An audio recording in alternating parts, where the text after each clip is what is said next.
विघ्नेश्वराय वरदाय सुरप्रियाय लंबोदराय सकलाय जगद्धिताय नागाननाय श्रुतिय ज्ञविभूषिताय गौरीसुताय गणनाथ नमो नमस्ते।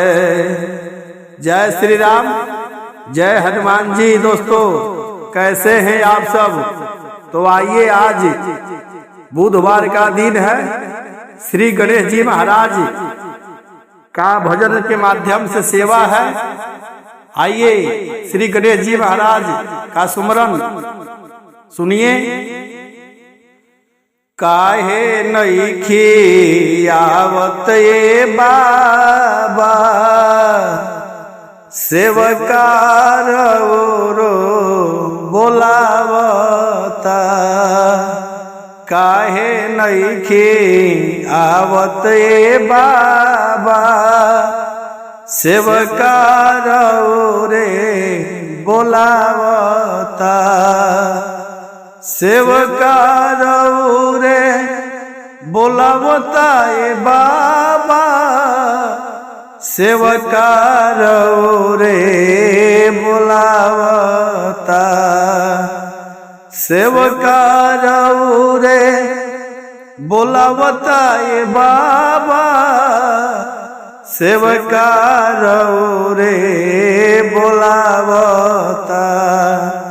काहे नइखी आवत ए बाबा, सेवकार रे बोलावता।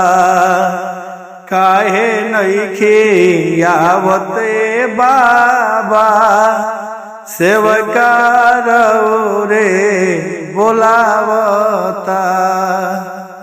मंगल के दाता रौरा विघ्न हरनावा, जगवा में सबसे पहिले होखेला पूजनावा।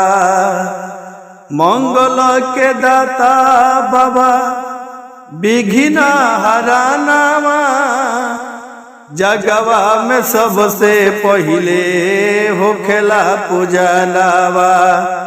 तब काहे आवत नइखी, सेवकार रो बोलावता।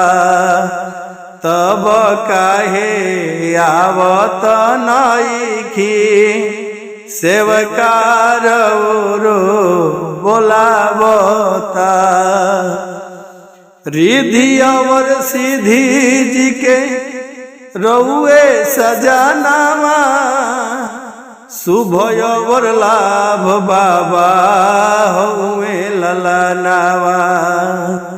रिद्धि और सिद्धि जी के रउरे सजनावा, शुभ और लाभ बाबा हुए ललनावा। तब काहे आवत नइखी, सेवकार रे बोलावता। तब काहे आवत नइखी, बलकार रो बोलावता। बलकार रो बोलावता ए बाबा, सेवकार रे बोलावता। बलकार रे बोलावता ए बाबा, सेवकार रे बोलावता। तब काहे आवत नइखी, लइकार रो बोलावता। तब काहे आवत नइखी, लइकार रो बोलावता। जय श्री राम, जय हनुमान जी। दोस्तों नमस्ते, प्रणाम।